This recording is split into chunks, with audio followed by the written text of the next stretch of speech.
TPCC working president MLC Mahesh Kumar Goud జన్మదినం సందర్భంగా మాజీ మేయర్ ఆకుల సుజాత శ్రీశైలం ఆధ్వర్యంలో స్నేహ సొసైటీలో అనాథ పిల్లల మధ్య కేక్ కట్ చేసి పండ్లు పంపిణీ నిర్వహించారు.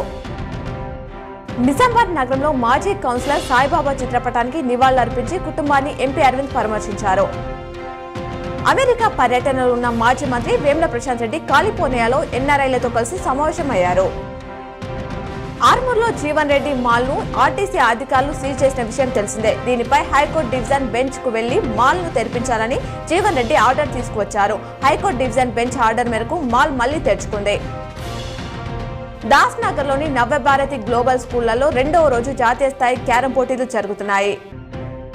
కేదారేశ్వర ఆశ్రమం వ్యవస్థాపకులు మంగిరాములు మహారాజ్ శ్రాద్ధం యాత్రలో ఉన్నారు. వరంగల్ జిల్లా కలెక్టర్ పేట ఫేక్ అకౌంట్ క్రియేట్ చేసి డబ్బులు వసూలు చేసిన దుండగులపై సైబర్ పోలీసులకు కలెక్టర్ ఫిర్యాదు చేశారు. ఆర్మూర్ గోల్ బంగ్లా వద్ద ఘనంగా శ్రీ లక్ష్మీ నరసింహ జయంతి వేడుకలు రథోత్సవం జరిగింది. వేలాది సంఖ్యలో భక్తులు పాల్గొని మొక్కులు తీర్చుకున్నారు.